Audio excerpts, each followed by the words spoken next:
কেমন আছো সবাই? চলে এলাম আবার একটি নতুন ভিডিও নিয়ে। আমার চ্যানেল মেলবং বেঙ্গলি ইন মেলবার্নে তোমাদের সবাইকে স্বাগত জানাই। আজ আমাদের ট্রিপের পঞ্চম দিন। আজকে আমরা চলেছি হ্যান্ডরফের উদ্দেশ্যে। এখন সকাল প্রায় 11টা বাজে, কিন্তু ঘুম থেকে উঠেছিলাম সকাল 6টার সময়। ঘুম থেকে উঠে সকালটা বেশ খানিকটা ফার্মের মধ্যে হাঁটলাম। সচরাচর এইরকম জায়গায় তো আমরা থাকি না, তাই প্রত্যেকটা সকালেই চেষ্টা করলাম ফার্মের মধ্যে বেশ কিছুক্ষণ সময় কাটাতে। মাঝখানে একটা জায়গায় আমরা দাঁড়িয়েছি কফি নেওয়ার জন্য। এত দূরের এই ছোট্ট শহরগুলোতে কফির দোকানগুলো এত সুন্দর করে সাজানো থাকে। খুব বেশি যে দোকান থাকে তা না, দু একটা দোকান, কিন্তু সেগুলো এত সুন্দর করে সাজানো হয়। আর লোকাল লোকজন তো এই দোকানগুলোর উপরেই নির্ভরশীল, তাই এদের বেচা কেনাও খুব একটা খারাপ হয় না। সৈকতে এই অরেঞ্জ আমন্ড কেকটা নিল। কফি পেয়ে গেছি, এবার বেরিয়ে যাব। প্রায় 1.5 ঘন্টা পর আমরা পৌঁছে গেছি হ্যান্ডরফ। এটা হলো ছবির মতো সুন্দর একটি জার্মান গ্রাম। অ্যাডিলেড হিলে অবস্থিত এই গ্রামটি 1839 সালে গড়ে ওঠে। এটি অ্যাডিলেড সিটি থেকে মাত্র 20 মিনিট দূরে অবস্থিত। এই হ্যান্ডরফ হলো অস্ট্রেলিয়ার সবথেকে পুরনো জার্মান সেটেলমেন্ট। এখানে জার্মান আর্কিটেকচার এবং ফুডের প্রাচুর্য দেখা যায়। অ্যাডিলেড শহর ঘুরতে এলেই মানুষজন এই গ্রামটি দেখে যান। এখানে পুরনো দিনের জার্মান ধাঁচের বাড়িগুলো, তার সাথে বিভিন্ন ধরনের খাবার খেয়ে তারা সারাটা দিন কাটান, ঘুরে বেড়ান। এমনকি যারা অ্যাডিলেড শহরে থাকেন তারাও তাদের উইকেন্ডে ছোট্ট একটা ট্যুর সেরে নেন এই হ্যান্ডরফে এসে।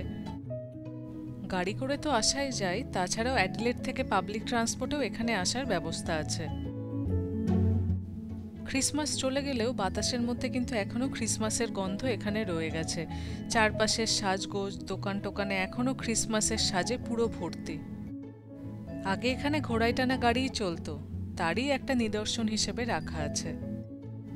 রাস্তাঘাট, চারপাশের গাছপালা এত সুন্দর করে সংরক্ষণ করা হয়েছে যে এখানে এলেই লোকজনের কিন্তু মন খুব ভালো হয়ে যাবে।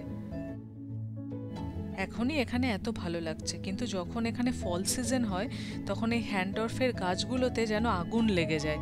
চারপাশে রঙের এত বাহার। সেই সময় এখানে সব থেকে বেশি ট্যুরিস্টের আগমন হয়, ওই ফলের সময়। আমরা যারা মেলবার্নে থাকি তারা যেমন ফল দেখতে ব্রাইটে যায়, তেমনি যারা অ্যাডিলেডে থাকে তারা ফল দেখতে হ্যান্ডরফে আসেন। অনেকক্ষণ ধরে ঘুরে ঘুরে আমাদের খিদে পেয়ে গেছে, কিন্তু এখানে যে সব থেকে ভালো দোকানটি, এটিতে খুব ভিড় হয়। সেজন্য আমরা নাম লিখে এসছি, আমাদের ডাকলেই আমরা চলে যাব।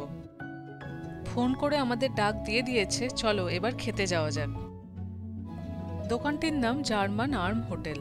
আমাদের প্রথমের খাবার চলে এসছে, চিজি পোট্যাটো, তার সাথে প্রিটজেল। এই দোকানের রেটিং খুব ভালো, আর খাওয়া দাওয়াও নাকি খুব ভালো। তাই আজকে আমরা প্রত্যেকেই আলাদা আলাদা একটা করে ডিশ নেব, দিয়ে ভাগ করে খাবো। তাহলে প্রত্যেকেই অনেকগুলো করে খাবার টেস্ট করা যাবে। একটা বিশাল বড় পোট্যাটোকে এইভাবে বেক করে তার মধ্যে চিজ দিয়ে দিয়েছে। এই খাবারটা হলো নকি। এটা একটা ইটালিয়ান পাস্তা টাইপের খাবার। এটা তো দেখেই বুঝতে পারছো, স্প্যাগেটি পাস্তা। নকির এই গোল গোল বলের মতো জিনিসগুলো পোট্যাটো, ময়দা, ব্রেড ক্রাম্বস এইসব দিয়ে তৈরি হয়। নেওয়া হয়েছিল একটা স্নিটজেল আর একটা চিকেন বার্গারও। চিকেন বার্গারের প্রেজেন্টেশনটা একটা ছুরি দিয়ে গেঁথে করেছিল, আর দেখতে খুব লোভনীয় লাগছিল। আর নেওয়া হয়েছিল একটা সিজার স্যালাড। সবাই মিলে পেট ভর্তি করে খেয়ে আমরা আবার একটু হাঁটতে বেরোলাম। আজকে আমাদের খুব একটা বেশি কাজ নেই, এখান থেকে বেরিয়ে আমরা অ্যাডিলেড চলে যাব, সেখানেই আজকে আমাদের থাকা। এইবারে আমাদের ট্রিপটা যেহেতু অনেকটাই বড়, 8 রাত 9 দিন, সেই জন্য আমরা চেষ্টা করেছি মাঝে মাঝে একটা দিন বেশ খানিকটা রেস্টের মধ্যে কাটানো। রেস্ট বলতে বাড়িতে ঘুমিয়ে থাকা নয়, তবে খুব একটা কষ্টকর কিছু করা নয় বা খুব গাড়ি চালানোও নয়, সেই রকম। ট্রিপের মধ্যে এক একটা দিন মন্থর গতিতে কেটে গেলেও কিন্তু ভালোই লাগে। যে জায়গাটায় এলাম সেই জায়গাটাকেই ভালো করে উপভোগ করলাম। একটু আগেই যে বলছিলাম এখানে পুরনো দিনের জার্মান ঘরানার অনেক বাড়ি আছে, তার মধ্যেই এটা একটা। এর নাম অ্যাডিলেড হিল ওয়াইন বার। আগে হয়তো এটা কারো বাড়িই ছিল, কিন্তু যখন থেকে এই জায়গাটা ট্যুরিস্ট প্লেস হিসেবে অনেক বিখ্যাত হয়ে গেল, তখন এই বাড়িগুলোই হয়তো আস্তে আস্তে এরকম ওয়াইন বা কফি বার হয়ে গেছে। এখানে কাঁচের শোকেসে দেখলাম বেশ কিছু প্রাইজ সাজিয়ে রাখা আছে। লেখা আছে রয়্যাল মেলবার্ন শো। হয়তো মেলবার্নে গিয়ে কোনো একটা খেলা থেকে এই প্রাইজগুলো পাওয়া। এই অ্যাডিলেড হিল পুরো রিজিয়নটাই ওয়াইন প্রডিউসিং রিজিয়ন, সেজন্য এই অঞ্চলের অর্থনীতি অনেকটাই নির্ভর করে এই ওয়াইনের উপর। তাই এসব জায়গার ওয়াইন টেস্টিং, ওয়াইন বার অনেক রয়েছে। এমনকি এসব দিকে ঘুরে বেড়াতে গিয়ে দেখছি ঘরদোর সাজানোর কাজেও আঙুরের গাছই লাগানো হয়। এইখানে যেমন দেখো বেড়ার মধ্যে আঙুরের গাছ লাগানো হয়েছে, আর ছোট ছোট আঙুর এখন ধরেছে, এগুলোই আস্তে আস্তে বড় হয়ে যাবে। শীতকাল আসার আগেই কিন্তু আঙুরগুলো সব পেকেও যাবে।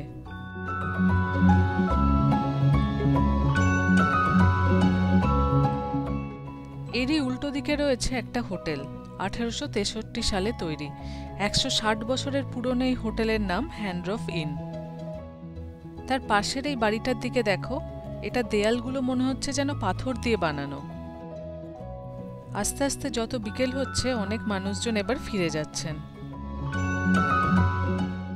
পাশে একটা বাগানের মধ্যে একটা অনেক বড় জায়গা জুড়ে ল্যাভেন্ডার গাছ লাগানো ছিল। সেখানে এত মৌমাছি ছিল, ল্যাভেন্ডার গাছের মধ্যে মৌমাছিগুলো দেখতে দারুণ লাগছিল। চলো এবার একটা ফেমাস দোকানের মধ্যে ঢোকা যাক। এই দোকানে যে জিনিসপত্র পাওয়া যায় সেগুলো গিফট আইটেম হিসেবে ভীষণ সুন্দর। এগুলো হচ্ছে ঘড়ি। পুরনো দিনের রূপকথার সিনেমায় বা পুরনো দিনের ইংলিশ সিনেমায় আমরা যে ধরনের ঘড়ি দেখতাম এগুলো সেরকম। এর মধ্যে কিছু আছে অটোমেটিক আর কিছু আছে ব্যাটারি চালিত। এগুলো পুরোটাই কাঠ দিয়ে তৈরি করা। এই ঘড়িগুলোর ডিজাইন প্রত্যেকেই কিন্তু ইউনিক, একের সাথে অন্যের কোনো মিল নেই। ক্রিসমাসের সময় বাড়ি সাজানোর জন্য এই ধরনের ওয়ান্ডারল্যান্ড এখানে বিক্রি হয়। এগুলো পুরোটাই কাঠের তৈরি বলে দেখতে এত সুন্দর লাগছে। এই সান্তাক্লজগুলোকে দেখো কত রকমের জামা কাপড় পরে আছে, আর কি মজার না দেখতে। আর এই জিনিসগুলো যে ঘুরছে এগুলো চারপাশে যে 4টে মোমবাতি লাগানো আছে তাদের তাপেই ঘুরছে।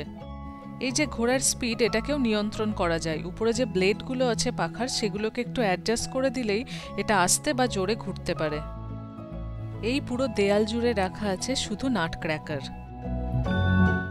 বলছিলাম না এখনো অবধি দোকানগুলোতে ক্রিসমাসের স্টক পুরো ভর্তি। এই দোকানের চারপাশে এত সুন্দর সুন্দর জিনিস পাওয়া যাচ্ছে, সামনে বছরের জন্য বাড়ি নিয়ে গেলে খুব ভালো হয়, তাহলে সামনের বছর সাজানো যাবে।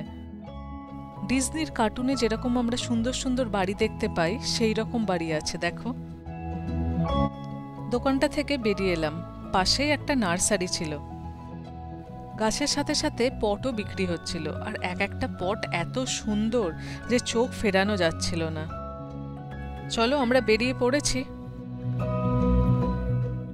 এই হলো আমাদের আজকের এবং আগামীকালের আস্তানা। আমরা ছিলাম একটা ফার্ম হাউসে, চলে এলাম একটা টাউন হাউসে। এটা হচ্ছে নিচের বৈঠকখানা। এটি 2 তলা টাউন হাউস। নিচে রয়েছে লিভিং রুম আর কিচেন, আর উপরে হচ্ছে শোবার ব্যবস্থা। ফার্মের জীবন থেকে একেবারে অত্যাধুনিক জীবনে আমরা প্রত্যাবর্তন করলাম। চলো উপরে গিয়ে শোবার ঘরগুলো দেখে আসা যাক।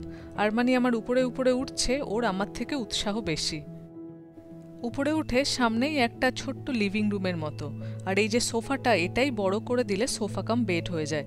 বাইরে একটা ছোট্ট টেরেস, আর তার পাশে আরেকটা শোবার ঘর। এই শোবার ঘরটা বেশ বড় এবং এখান থেকে বাইরের ভিউও দেখা যাচ্ছে। এটা অন্য আরেকটি শোবার ঘর, আর উপরেই রয়েছে 2টো বাথরুম। আমাদের এই বাড়িটি হলো গ্লেনেক বিচের একেবারেই কাছে, তাই মনে হলো ফ্রেশ হয়ে গিয়ে একটু বিচের সাইডটা ঘুরে আসি। এখানের বিচটাও খুব হ্যাপেনিং জায়গা। বিশেষ করে বছরের এই সময়টা চারপাশে এত লোকজন থাকেন, এত আলো ঝলমলানি, সব মিলিয়ে খুব লাইভলি একটা ফিলিং হয়। দুপাশের পাম ট্রিগুলোকে দেখো কি সুন্দর করে আলোর মালাগুলো জড়িয়ে জড়িয়ে দিয়েছে, তাতে দেখতে খুব ভাল লাগছে। এই বিচের অন্যতম আকর্ষণ হলো সামনের এই নাগরদোলাটা। আর রাত্রিবেলা এই নাগরদোলায় এত সুন্দর করে লাইট দেয় যে চারপাশটা যেন একদম ঝকমক ঝকমক করে। এখান থেকে একটু ঘুরে ফিরেই আমরা ফিরে যাব। আজকে সারাদিন অনেক ঘোরা হয়েছে তো সবাই একটু টায়ার্ড। চলো তাহলে আজকের ভিডিওটা এখানেই শেষ করছি। তোমাদের এই ভিডিওটা কেমন লাগলো আমাকে কিন্তু অবশ্যই জানিও। ভালো লাগলে একটা লাইক করে দিও, আর আমার চ্যানেল যদি তোমাদের ভালো লাগছে প্লিজ সাবস্ক্রাইব করো। সবাই খুব ভালো থেকো। আজ তাহলে আসি, দেখা হবে পরের ভিডিওতে। টাটা।